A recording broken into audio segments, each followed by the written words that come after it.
PJ Zuko, Yes, sir. not a Christian fan Gokel. Hi. of Rebecca Black.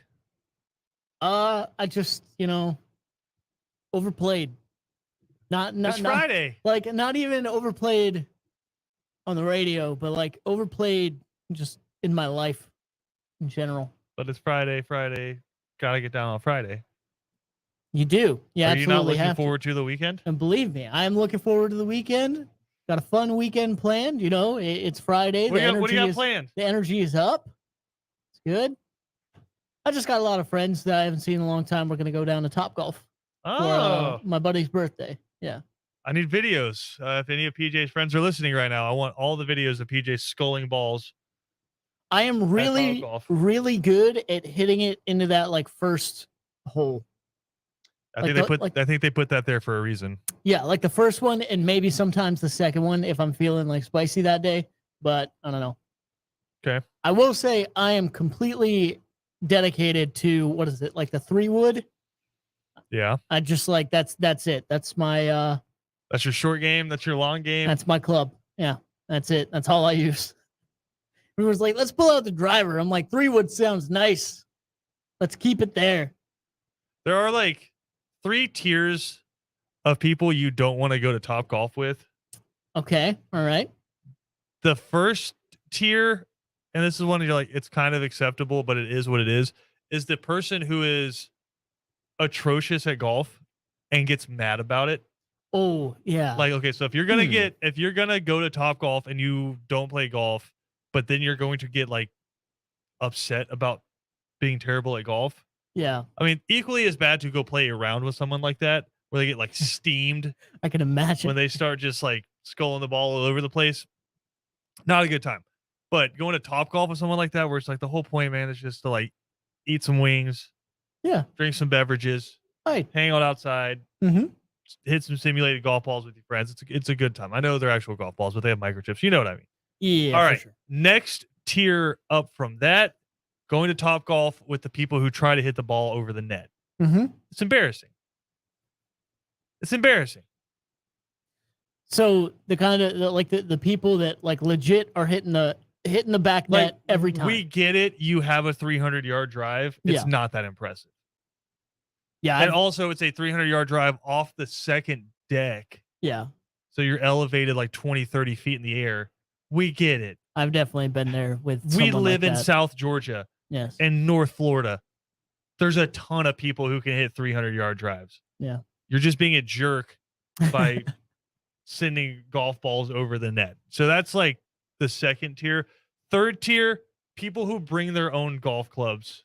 Oh no. To Topgolf. That happens? Yes. Dude. Yes. Oh my gosh. Okay. I didn't even know that.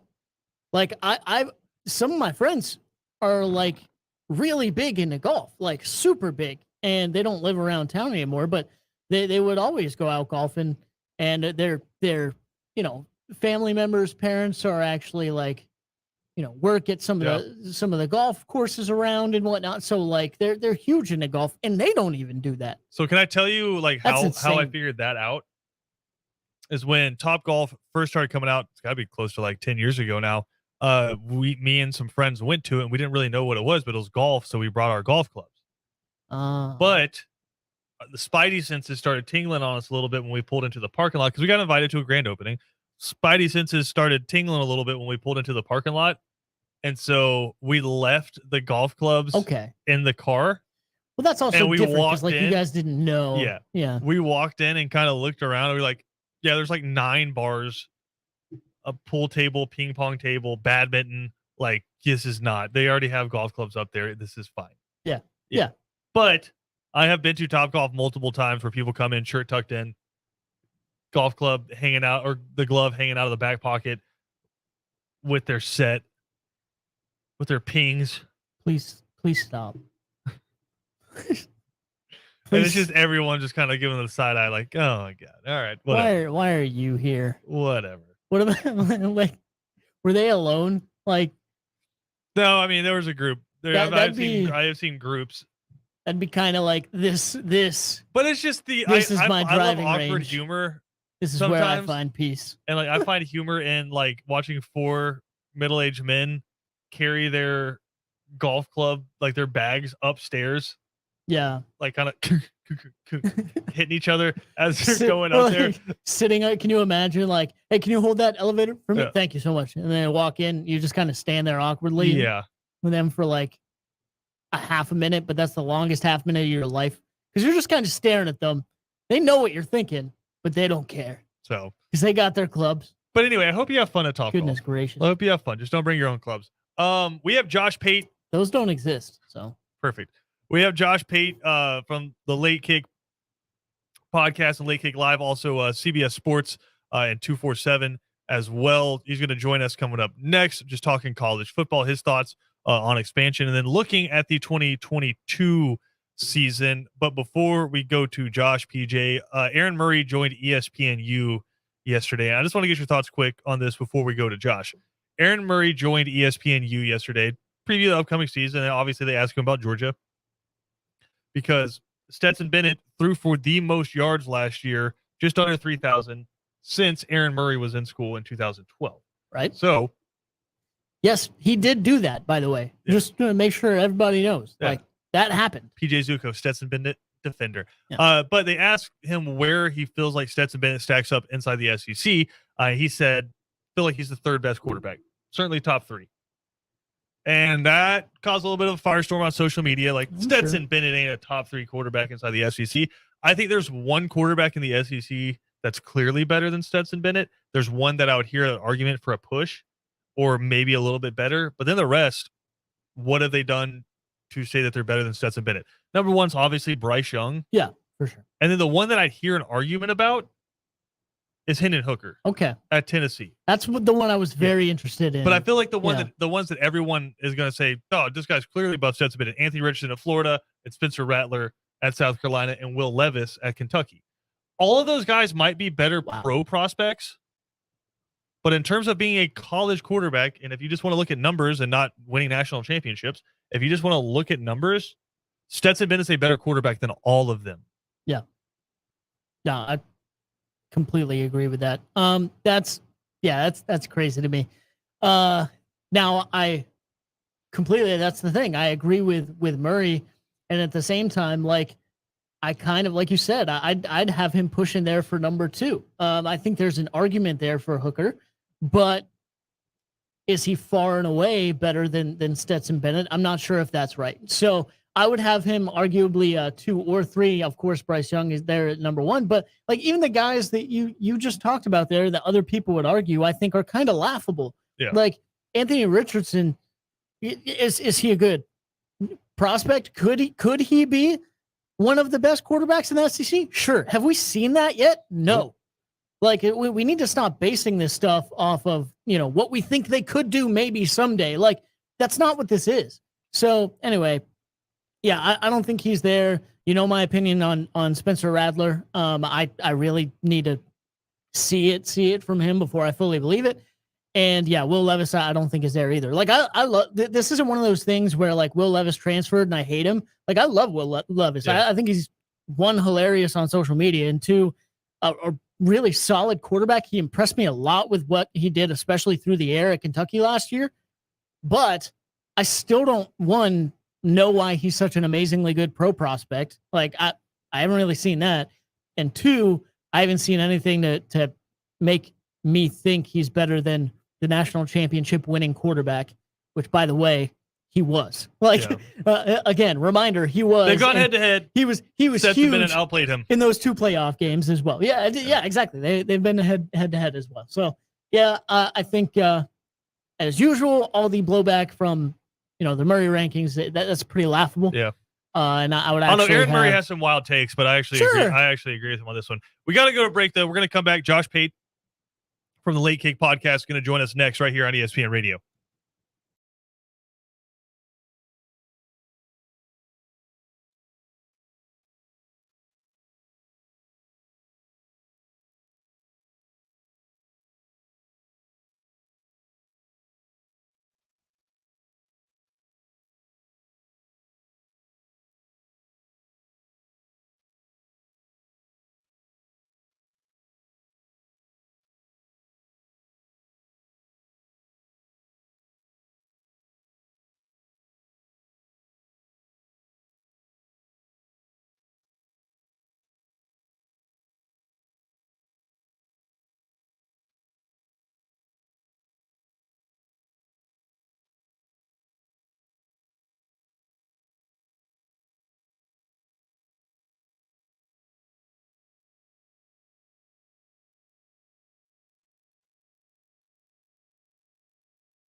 Josh, under 60 days until the first full Saturday of college football. When does it officially start for you, or does it ever end?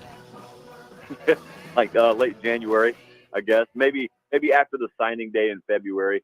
No, it doesn't really end. I think one of the things that'll be different this time around, and we kind of felt it last year, is a lot of times when you have these big, like, earth-shaking announcements like conference realignment, whether it be OU in Texas last year or, of course, USC, UCLA this year, that tends to suck some of the oxygen out of the room, and it's doing it right now. And so even though you're talking about college football, a vast majority of the public is not talking about on the field college football in terms of this season. And all of a sudden you can get into August and look around and say, wait a second, I've been focused on the game, but I feel totally unprepared for this year. So I guess that's the balance that you try and strike in your coverage right now.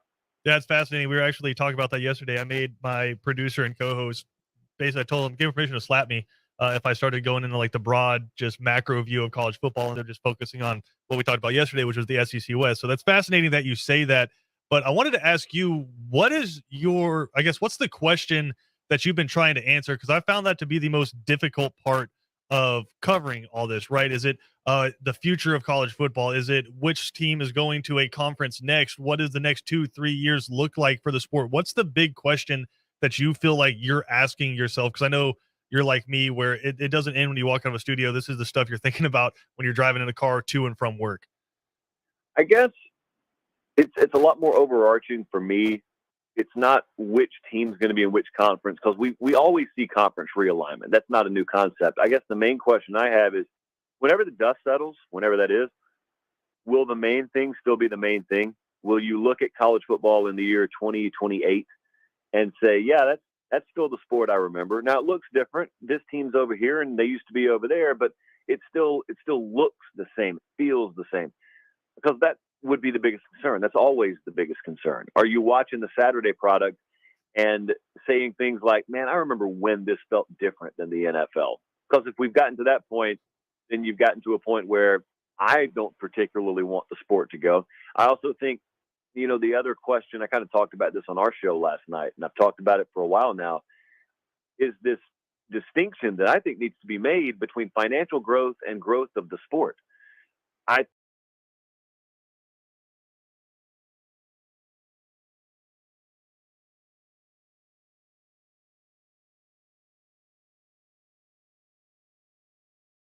It's just like if someone comes to me and offers me $50 million a year to do my show, but you have to talk tennis now. Well, I grew my bank account, but I didn't grow the show. Everyone who came to love the show because it's all about college football is going to hate the show because it's now about tennis. But if I told them, well, but don't you know I've got more money now? They wouldn't care. And I don't care, frankly, when powers that be or TV executives tell me how much more money is going to be pumped into media rights deals. If it's paying for a product and in exchange it's radically altering that product, that's not a good thing. It's fascinating. There's a couple of questions I want to ask you off of that. One is I've tried to put my finger on the feeling that I have around this, and because I love sports, but college football is far and above the biggest sport that I follow and the one that I love the most passionately. And so when I see all of this, there is that kind of feeling that's kind of simmering below the surface, and I don't know what it is, but the closest I can put to it is like, if in music, if the NFL is classic rock and the NBA is pop, it's always kind of felt to me like college football is like the underground punk rock, where we love it because it's ours. And then as it's changing and becoming more mainstream and quote unquote selling out, is it losing what makes it what it is?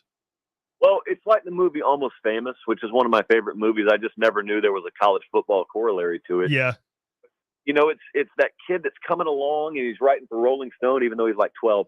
And he's coming along, as Lester Bangs tells him, at a very dangerous time in rock and roll. The war is over.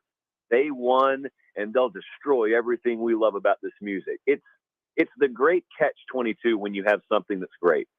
The greater something is, the more people realize it. And the more people realize it, the more folks are attracted to it. And the more folks are attracted to it, the higher the profile becomes. And the higher the profile, the more dollar signs someone potentially sees associated with that thing. It happened in music, as you just said. It is maybe in the process of happening with college football. And let's not kid ourselves. already been happening. It's just that I don't think we've gotten to the edge of the cliff until right now. And I know that sounds sort of, it sounds like I'm looking into the abyss and I see nothing looking back at me. It's not that. It's not that I'm going to hit the off switch on my college football fandom. But I do think that there's an inflection point that you can reach sometimes. And I think we're there in this sport where you've either got to face some hard truths and maybe even turn down some money in the process of maintaining your principles, or you do take that step over the Rubicon, line in the sand, whatever metaphor you want to use. And at that point, there's no turning back. There's only looking back. Yeah, the metaphor we've been using is kill the golden goose. And so that's the other question I was going to ask you is, do you believe the Greg Sankeys of the world see where that golden goose is, or is it just you're seeing zero after zero after zero and all those commas, and you're just going to try to get as much return for your investors as possible? Do they care about that golden goose potentially, or is it just, hey, money grab as much as I can before this thing implodes? I see. I've been very careful with this because, I mean, clearly you and I feel the same way just for our own personal selves about what we love about the sport. But at the same time, if we look at Greg Sankey from a distance, I think it's really easy, and not just Sankey, the college commissioners in general, it's really easy to look at him and wag your finger and say, shame on you, look what you're doing to my sport. But then I try and ask myself, what would I do differently if I were in his shoes? And so if we walk that through to a logical conclusion, I could say something like, well, I wouldn't make any of these moves. Okay, but what happens when my bosses or those university presidents come to me in mass and say, you are basically participating in a dereliction of your duty if you don't pursue the best financial means for this conference to keep us at the forefront, keep us out front of the conversation. Because if we don't get this money from ESPN, someone else will. I'm a believer, guys like Sankey, in their heart of hearts, love the sport, want what's best for the sport. But at the same time, they understand that may be utopian, that may be idealistic and not realistic in nature, because you don't live in a world full of angels. If all of them were angels, then we can maintain status quo. But he has to look at himself in the mirror every morning and know, I'm in a tough job and I got to make some tough decisions, because if I don't act here, someone else is going to act and we're going to lose our pole position, and that will fall on my feet and I'll lose my job. So I don't really know if you feel the way we feel, but you're in his position. I don't really know if there's a path you can go down where you don't get dirty. Yeah, I think it was Bill Connelly that said if Kevin Warren doesn't make the move for USC and UCLA and Greg Sankey leaves Texas and OU on the table, they're both probably looking for jobs at the moment. But I do want to shift focus to 2022 because I do find this to be a fascinating season. I think we know who the two top contenders are there in Alabama and Ohio State, but also at the same time, you have Georgia, the team that's defending national champs, coming back with a returning starting quarterback and a ton of talent. So I do want to start with Georgia there. Stetson Bennett coming back. There's still the rumblings from the fan base that, hey, is Stetson Bennett really our guy? But I think that's a much quieter portion of the fan base. Now, when you look at this Georgia team coming into this fall, what are the biggest storylines that you're focusing on? Well, for all the off-field buzz that there has been around the sport, I don't think it could have been timed up any more perfectly for Georgia. You would assume that night in January when they beat Alabama, you would assume that the ensuing months are going to be filled with a hype machine and headlines like you've never seen before. And instead, all these stories, as we kind of said earlier, they suck the oxygen out of the room. And so Georgia, if you didn't know they won the title in January and you just felt the wind surrounding the program, it feels like a normal season. It feels like the kind of buzz you would normally have tied to Georgia football. I don't know what that does for them on the field this fall. I just know I don't get the sense that there's this huge danger of complacency, because I just don't feel like this has been a normal postseason. When I say postseason, I mean the period following the season, because I don't like to say off season. Yeah, there's not one anymore. I also think the thing with Stetson Bennett, it's another exception to the rule. Normally, when you have a quarterback who won a national title and he's returning, you're worried about the things we just mentioned. With Bennett, no one ever looked at him as the driving force behind that title win. And secondly, as you said, there's still whispers that he still may not be the best option. Not from me necessarily, but from some people in the fan base. So a lot of the potential pitfalls you would look at in trying to win another title, I don't think are as present with this Georgia team. Now, that doesn't mean they don't still have questions. Obviously, you send that many kids to the draft. Yeah, you got questions, but that's no different than the set of questions any power team has any given year. So I think they're very well positioned right now. So we've seen some national championship teams fall off pretty quickly here in the recent past, right? Auburn fired their head coach, 2-3 years after Cam Newton wins the national championship. In the very recent past, Ed Orgeron's gone basically a year after he wins a national championship. Clemson kind of fell back. I mean, it's hard to say 10 wins is falling back, but Clemson kind of fell back last year. Jeremy Pruitt kind of touched on this. He said the biggest advantage Georgia has going into this year is Kirby Smart, because he got to see what the pitfalls are after a national championship when he was the defensive coordinator with Nick Saban. Do you think there's some weight to that? There is some, but I'm also a believer that there is no blueprint for it. If you're a leader of an organization, there is no blueprint for having arrived at the mountaintop and then sort of retooling your organization. What I mean by that, and I think Dabo Swinney and Clemson figured this out more so than anyone. I think Dabo wired his program and really used disrespect and doubt as fuel, which is all well and good until you get to the mountaintop and no one doubts you anymore. And then your fuel source is dried up. And if you don't have a backup plan, then all of a sudden what happens last year ends up happening. You don't look like the same program.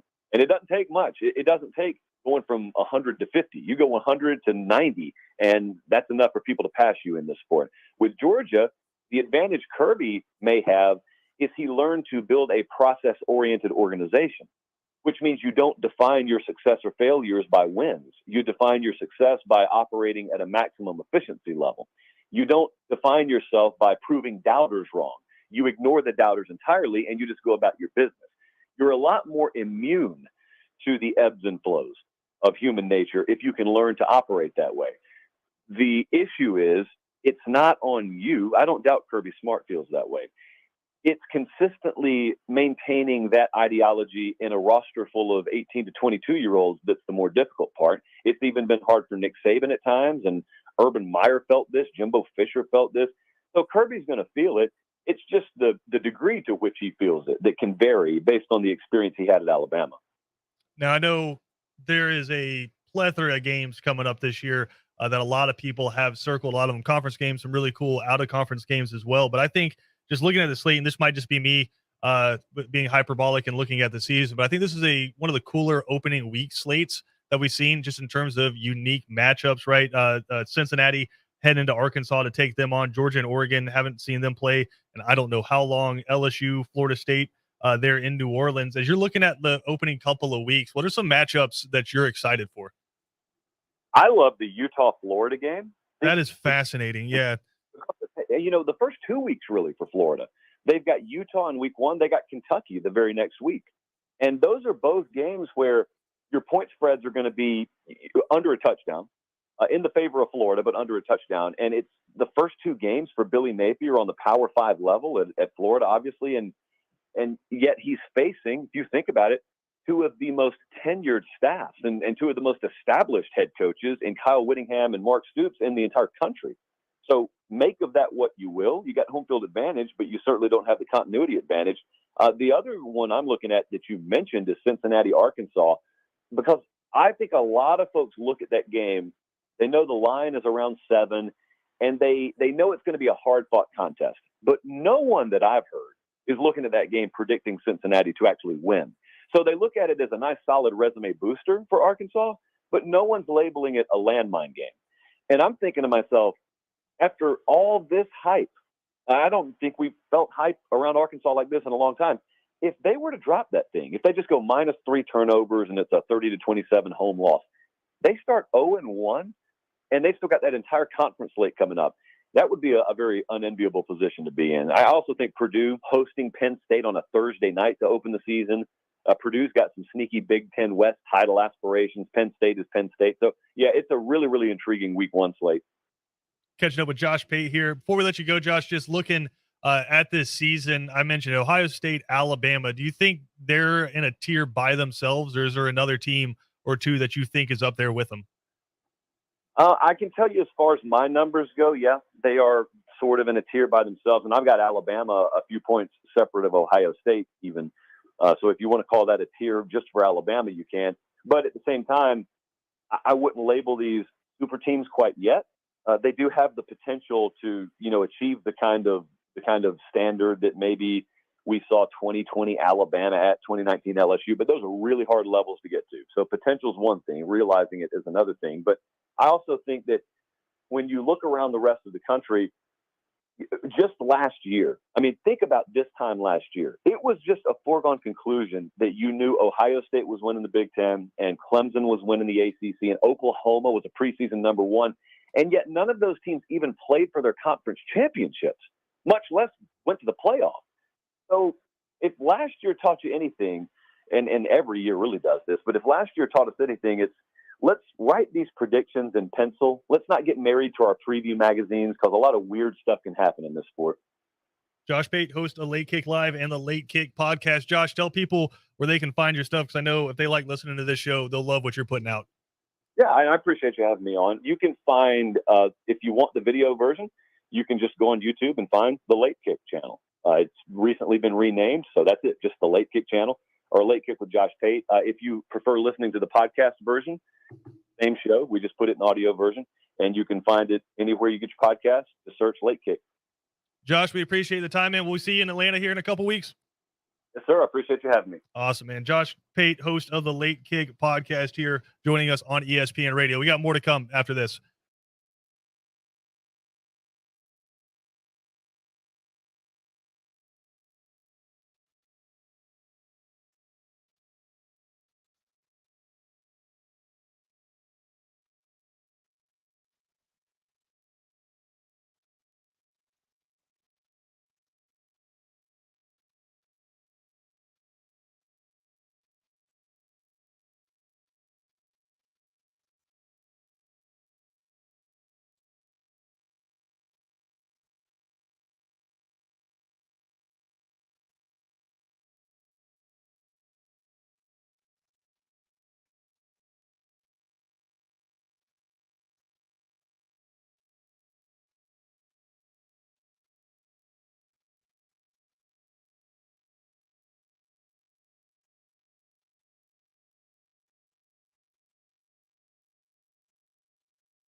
Second down on ESPN Radio is presented to you by the Uniform Source. Christian Gokel alongside PJ Zuko. Appreciate Josh Pate for hanging out with us there for a little bit.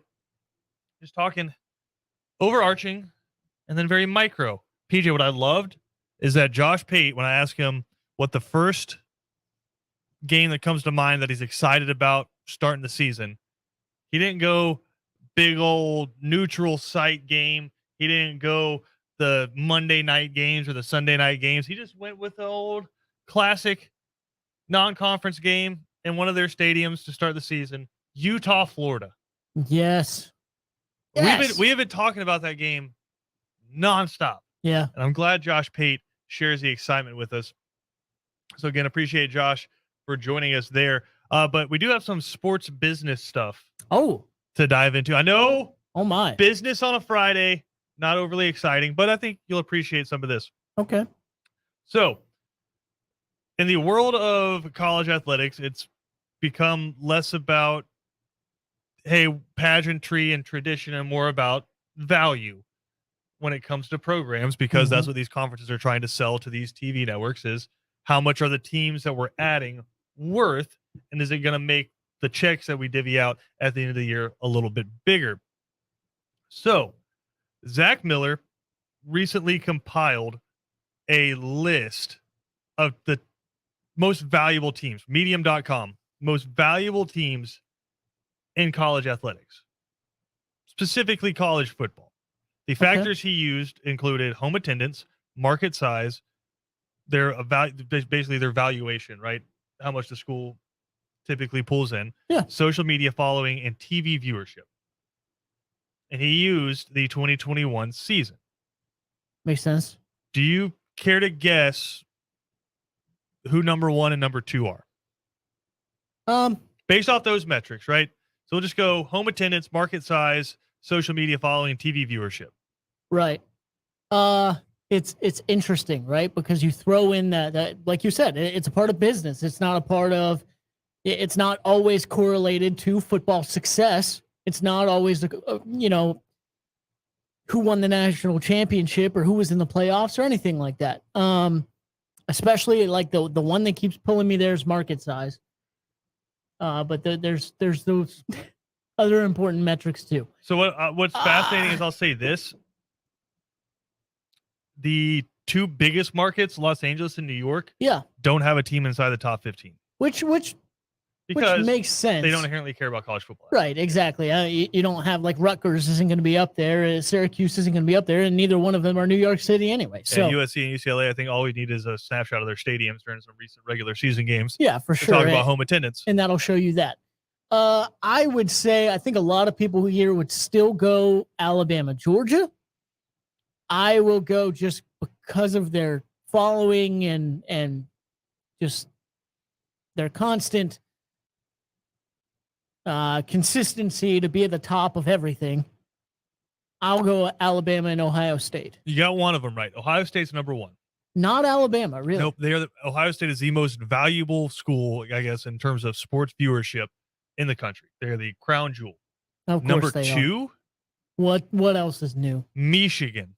Really? Michigan. Oh my gosh. Number 2. The fan base, go Big Blue. Whatever. Packing it out. Big house every Saturday, but also again market size, right? Yeah. You got some big cities in Michigan. Absolutely. And then Ohio, giant state. Columbus is a big market, right? Professional sports teams around there as well. But Ohio State's the professional football team of that state. Right. I said it. Yeah. I mean, and I know like a lot of people joke about these cities having nothing to do, but like you still have Cincinnati and Cleveland in there as well. Like there's some big cities, Cincinnati, some big Cleveland, second fiddle to Ohio State football. Absolutely, that's they Ohio State University. They put a trademark on that. Did they actually get it this time? Yeah, because I think like last time they tried. No, they did. That's so ridiculous, man. Like I can't. It's so ridiculous. But anyway. Ohio State, Michigan, number 1 and number 2. Alabama does come in at number 3. And then Notre Dame comes in at number 4. Here's where it gets local. Georgia is number 5. All right. I can see that. Which now I think the same advantages they have in recruiting, they probably have in this as well, which is, I'm sorry, Georgia Tech fans, but you don't have a Power 5 competitor in the state. No, yeah, not at all. Like Not 90%, I would hazard a guess, maybe a little bit less because of transplants, but a high percentage of all college football fans in the state are Georgia fans. Mm-hmm. And you want to talk about 8-9 years ago, that might be a different story. But I would argue that there might be, and maybe it's just our area, but just growing up, I knew more Auburn fans than I did Georgia Tech fans. Yeah, I have somewhat of an argument there. Like, but I guess non Georgia Tech though. But like point being, Georgia dominates the state in terms of viewership, right? For sure. And so I think that's the reason why you see a Florida down at number 11, right? It's just because you're splitting it with Florida State and Miami, and now UCF to a lesser degree, but you're splitting it with two other very prominent schools, whereas the vast viewership in the state is they're going to watch Georgia first, and then they're going to watch some other games. LSU comes in at number 6, Penn State, number 7. Interesting. Yep. I mean, I guess like Pennsylvania is a big state, and you talk about not really having a competitor when it comes to Power 5 teams. Again, it's home attendance, market size, social media following, and TV viewership. Yeah, that makes sense. So I thought that was interesting, but that's how these conferences are looking at schools as they're trying to pluck them and add them in. Is this going to bring in more money to my conference so I can get a bigger TV deal? And then when I'm cashing the checks out and writing them out at the end of the year, is it more money to the teams or to the schools than I gave them last year? Right. So that's how. So a way of looking at how they're evaluating some of these schools. Fascinating to me as well. Texas and Oklahoma are 8 and 10, and kind of bookending Auburn there. So people are talking about like, oh man, Texas and Oklahoma coming in. Like those are, they might be the biggest, most valuable schools joining the SEC. They might be the most valuable as soon as they get there. No, not the case. Yeah, no. They have 4 schools as of right now listed over them.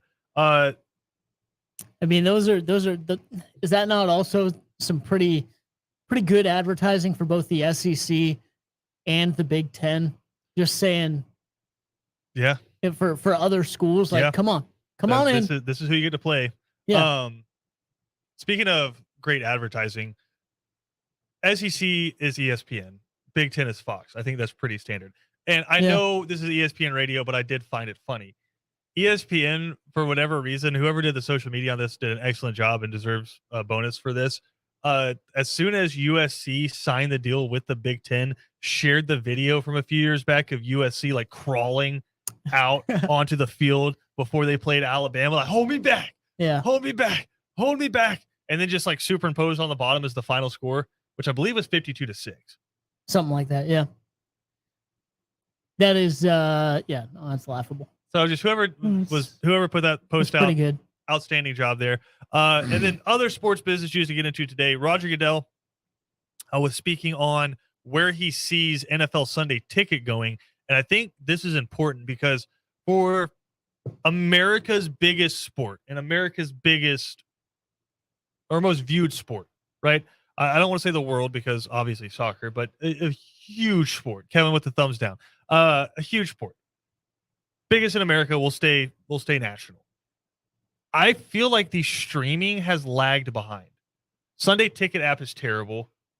It basically depends on if you move like, and this might just be a South Georgia problem, but if you move like 10 miles one direction, you're either in Jaguars territory because they do it off your IP address. So for those of you who don't know, Sunday Ticket gives you access to every NFL game if you pay for it, except the one in your local market, because they don't want people to just be able to buy access to watching the games.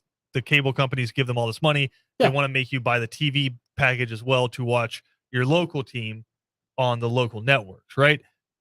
And so depending on where you are in South Georgia, your IP address could have you as Atlanta or it could have you as Jacksonville, right? And depending on where that pings you, you could be sitting in Darien or you could be sitting in Brunswick or Savannah, and they could have you as Jaguars one year. Right. And if you switch your internet provider, all of a sudden you don't get the Jags anymore because you're blacked out on Sunday Ticket and you have to go buy a TV package or go to a bar to watch it. they're talking about moving this to a subscription service, which Sunday Ticket already is. You pay a big lump sum at the beginning of the year for the Sunday Ticket, but they're talking about moving it to a Amazon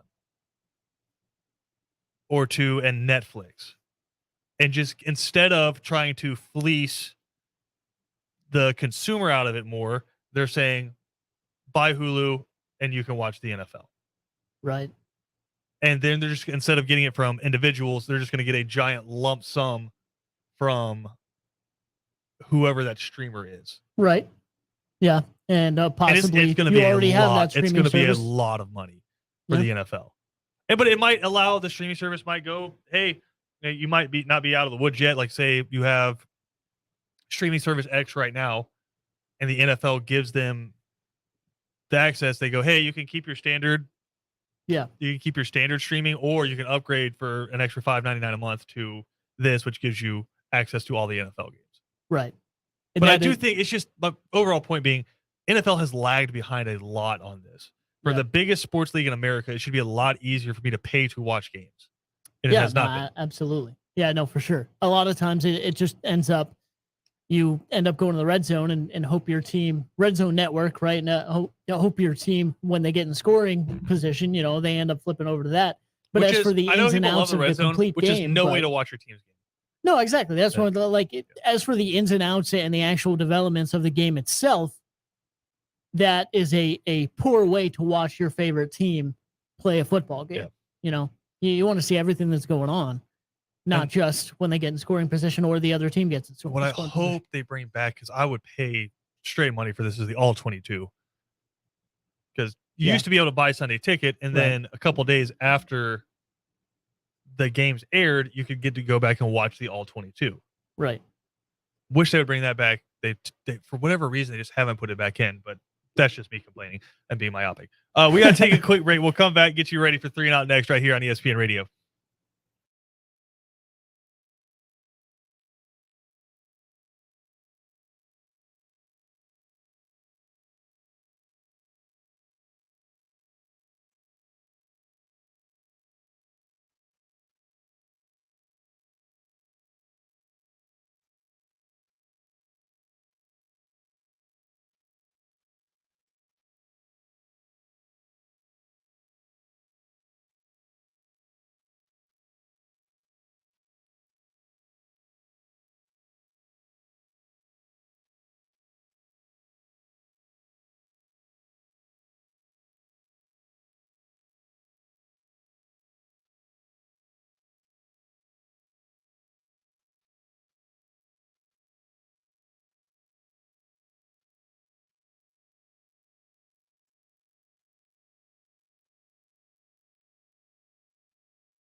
Second Down on ESPN Radio is presented to you by the Uniform Source. Christian Gokel alongside PJ Zuko.